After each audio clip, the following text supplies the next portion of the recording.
नौपाड्यामधली ही दृश्य आपण बघत आहोत। महापौर या स्वतः त्या ठिकाणी पोहोचलेले आहेत। कुर्ल्याच्या नौपाड्यामध्ये अगदी काही वेळापूर्वीच झाड कोसळून एका व्यक्तीचा मृत्यू झाला होता।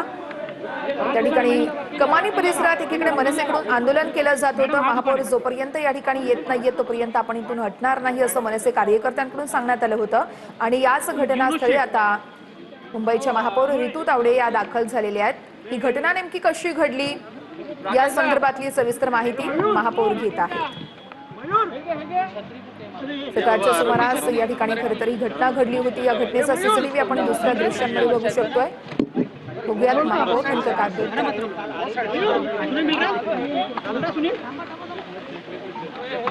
परत त्याच्यावर इश्यू करतात।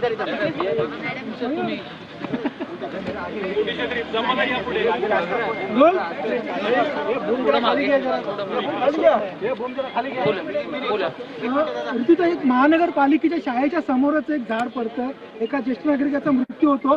शाळा सुरू असती तर काही विद्यार्थ्यांचा जर जीव गेला असता त्याला जबाबदार कोण? नाही, एक लक्षात घ्या, ही दुर्दैवी घटना आहे। या ठिकाणी कुठेही पालिका प्रशासनाला पाठिंबा देण्याचं किंवा पाठीशी घालण्याचं काम या ठिकाणी नाहीये। या ठिकाणी युनुस कोंदीवाला यांचा या ठिकाणी मृत्यू झालेला आहे। 65-63 वर्षाचे होते, दुकान ओपन करायला आले होते आणि अचानक ही फांदी कोसळली। एवढं पुढे जाऊन मला एवढंही कळालं की या ठिकाणचे स्थानिक नगरसेवक आमच्या आरोग्य समितीचे अध्यक्ष हरीश जी आहे, त्यांनी पत्र पण दिलं होतं की हे झाड जरा डेंजर झोन मध्ये दिसतंय। तरी पण पालिका प्रशासनाने त्या ठिकाणी लक्ष घातलेलं नाही। हा सगळा चौकशीचा भाग आहे, हा आम्ही घेऊच त्या ठिकाणी।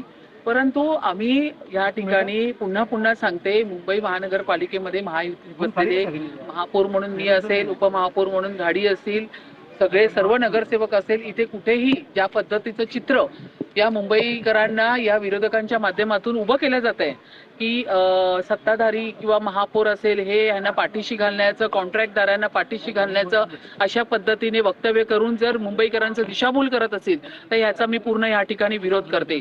अतिशय या ठिकाणी संवेदनशील आणि कर्तव्य बजावून आम्ही प्रत्येक नगरसेवक, महापौर असू दे, आम्ही सर्व फील्डवर उतरून काम करतोय। मला या गोष्टीचं अतिशय वाईट वाटतंय। सकाळी मी व्हिडिओ करून ज्यावेळी मला डिझास्टर मधून संपूर्ण मुंबई महानगरपालिकेचा पावसाचा मुसळधार पाऊस असेल, वेगवान वारा असेल, याचा सगळा आढावा मिळाला, तेव्हाही मी एक व्हिडिओ तयार करून लोकांना नम्र आवाहन केलं की आज उद्या परवा 3 दिवस मुसळधार पाऊस आणि वेगवान वारे आहेत, तर त्यामुळे शक्यतो झाडांच्या खाली असतील, विजेच्या खाली तुम्ही खांबाखाली उभं राहू नका, मोठ्या झाडांखाली तुमचे व्हेइकल्स त्या ठिकाणी पार्क करू नका। अशा पद्धतीचे आम्ही वारंवार आमच्या माध्यमातून सांगतोय मुंबईकरांना प्रत्येक ठिकाणी आम्ही। पण ठीक आहे, अशी घटना मी असंही म्हणत नाही की प्रत्येकाला त्याचं काम करायचं असतं, प्रत्येकाचा पोटापाण्याचा विषय असतो, प्रत्येकाला निघावंच लागतं। पण अशा दुर्घटना ज्या घडतात आहे त्याला आम्हालाही वाईट वाटतंय, आम्ही या ठिकाणी पोहोचतोय, पण या ठिकाणी राजकारण करून काही होणार नाहीये। या ठिकाणी आता ही एक सामूहिक जबाबदारी आहे, सर्व पक्षांची या ठिकाणी सामूहिक जबाबदारी आहे। आम्ही काय केलं, तुम्ही काय केलं, आम्ही असं हे बोलण्याची वेळ आहे काय? ज्या पद्धतीमध्ये फोनवरती, ज्या पद्धतीमध्ये सुषमा अंधारे असतील, किशोरीताई असतील किंवा मनसेचे, अरे तुम्हाला हे समजायला पाहिजे की या ठिकाणी महायुतीतल्या काय महापौरांना काय इच्छा आहे का की ह्या फांद्या पडाव्या, मुंबईकरांना काय व्हावं, ही आमची इच्छा आहे का? दिवसभर 1 मिनिट मला कंप्लीट करू दे। या ठिकाणी आरोप प्रत्यारोप करणंच बंद करा, काम करा ना, फील्डवर उतरा। तुम्ही काय केलं, आम्ही काय केलं, सकाळपासून मी त्याचंच उत्तर देते की ही वेळ नाहीये। आता आपण जर बघितलं तर मुंबईमध्ये मुसळधार पाऊस आणि वेगवान वारा, त्यात समुद्राला आलेली हाय टाईड, त्यात परत समुद्राला आलेली हाय टाईड आणि पूर्ण नाले भरणं चाललंय। माझा स्वतःचा वॉर्ड आहे, तिथे काल रात्रीपासून 3-4 झाडं पडली आहेत।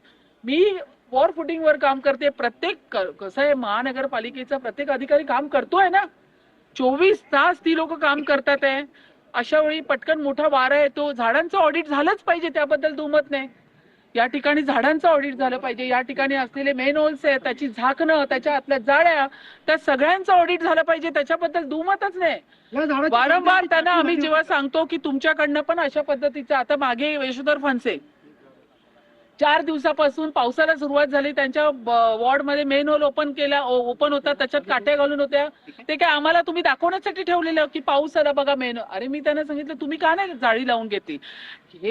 ही जी सिच्युएशन आलेली आहे, एकतर पावसाळा उशिरा आला, पावसाची आपण प्रतीक्षा करत होतो, पण पाऊस गेल्या 5-6 दिवसापासून, आठवड्याभरापासून भरपूर पडतोय, मुसळधार पडतोय, अपेक्षेपेक्षा मोठा पाऊस पडतोय आणि त्याच्यामध्ये आता हे वारे सुद्धा सुटलेले आहेत.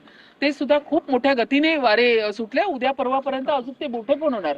या सगळ्यांचा जर विचार केला तर या ठिकाणी सत्तेमध्ये असलेल्या कोणाची इच्छा नाहीये की कोणाला काय व्हावं, पण हा इतका गलिच्छ लेवलमध्ये या विरोधकांनी, या उभाटाने असेल, या मनसेने असेल, ह्या पद्धतीचा जो खेळ मांडलेला आहे, हे काही योग्य नाही, याचा मी निषेध करते. जेव्हा ते सत्तेत होते तेव्हा इतरांकडून तशाच प्रकारे आरोप होते, तर आता तेच स्क्रिप्ट पुढे नेतात. नाही, असं ते सत्तेत होते, शिवसेना सत्तेत होतो, आम्ही पण होतो. त्या ठिकाणी ज्यावेळी किशोरीताईंकडनं सांगितलं जातं की ह्याच्यावरती काहीच विशेष सभा लावत नाही, विशेष सभा 3 लावल्यात. आणि आता परवाच्या दिवशी जेव्हा त्या माझ्या दालनात आल्या तेव्हा त्यांना, त्या माजी महापौर आहेत, त्यांना सभाशास्त्र माहिती असायला पाहिजे. एखादं पत्र दिल्यानंतर 3 दिवस आपल्याला MS डिपार्टमेंटला द्यावे लागतात, पूर्ण 227 नगरसेवकांना अजेंडा, फोटो, पत्र वगैरे पोहोचेपर्यंत, आणि नंतर 3 दिवसांनी आपण ती विशेष सभा घेतो. पण ह्या सगळ्या गोष्टी, त्या सगळ्या त्याचे नियम, निकष सगळे माहिती असताना सुद्धा फक्त आणि फक्त गलिच्छ राजकारण हे या किशोरीताईने, सुषमा अंधारेने, बाकीच्या लोकांनी सुरू केलेले आहे. अतिशय घृणा वाटते मला या सगळ्या लोकांची. सगळं यांना माहिती आहे, त्यांना काम करायचं नाहीये. ज्यावेळी मी बोलते की तुम्ही बाहेर निघा, तेव्हा किशोरीताई बाहेर पडतात.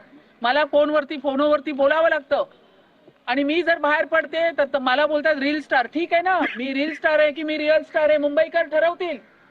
तुमचं काय रियालिटी, तुमच्या दिव्याखाली काय अंधार झालाय तर तुम्ही बघा. सुषमा अंधारेंना मी सांगते, मी जर रिअल स्टार आहे, मुंबईकर आहेत बसलेले माझे, त्यांनी मला सांगावं की मी काय करावं. तुमच्या पायाखाली काय जळतंय ते तुम्ही बघा या ठिकाणी. आणि आम्हाला इथे केलेली कामं आमच्या मुंबईकरांना दाखवावी लागतात.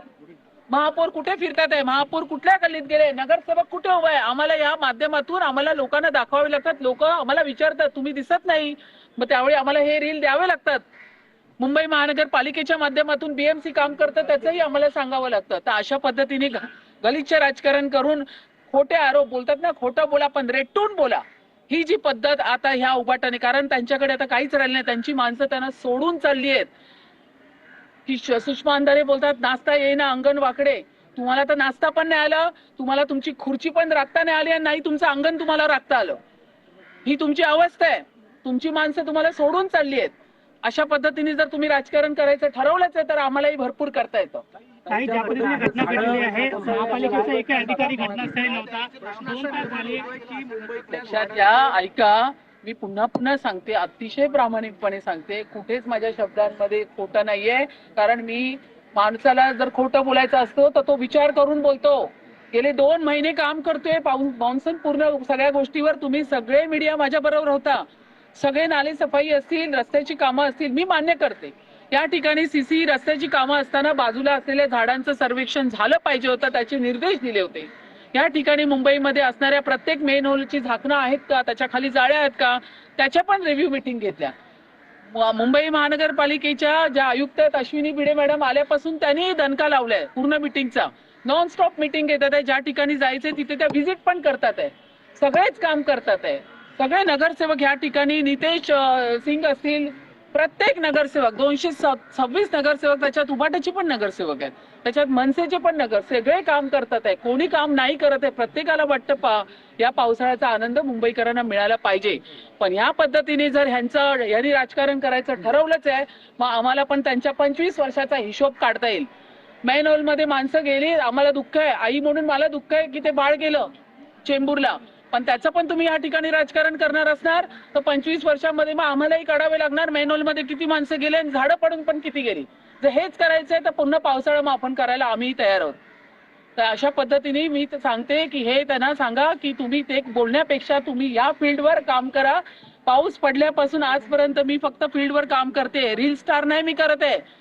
मला काल जाताना त्या ठिकाणी समुद्राच्या किनारी कठड्यावरती माणसं दिसली, मी माझी गाडी थांबवून धावत गेले.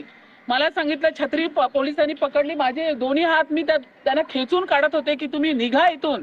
ज्या पद्धतीने लाटा येत होत्या तर माणसाला घेऊन जाईल आतमध्ये, ती तत्परता होती माझी. त्याच्यात फक्त एवढं नाही दिसलं, त्यांना फक्त हातातली माझी छत्री पोलिसांनी धरली ते दिसलं. म्हणजे ह्याच्यावरून कळतंय किती कमकुवतपणा, किती विक्रेस आणि किती आजारपण ह्या लोकांना आलेले आहे आणि ते आजारपण यांचं बाहेर निघतं. मॅडम, स्थानिक वॉर्ड अधिकाऱ्यांवरती कशा पद्धतीने कारवाई होणार? स्थानिक अधिकाऱ्यांचा मी संपूर्ण आढावा घेतलाय. त्या बाईक त्याच्यावरती झाड पडलं, त्याच्या डाव्या खांद्याला किंवा उजव्या खांद्याला दुखापत झालेली आहे, त्याला ऍडमिट केलेलं आहे. तिकडचंही प्रशासन पूर्ण त्याच्याबरोबर. काही स्थानिक वॉर्ड अधिकाऱ्यांवरती कशा पद्धतीने कारवाई होणार? स्थानिक वॉर्ड अधिकाऱ्यांवरती कशा पद्धतीने कारवाई होणार? ऑडिट झालेला आहे का? जर काही झालं असेल तर झाडांच्या भोवती 1 मीटरची काँक्रिटीकरणाची जी काही 100% झालं. त्याचं पालन झालंय का? आणि जर झालं नसेल तर कारवाई काय हा होणार? प्रश्न मला काल मीडियातून विचारला होता. मी त्यांना सांगितलं अगदी मी तुमच्या या प्रश्नाला सहमत आहे. ती चूकच आहे.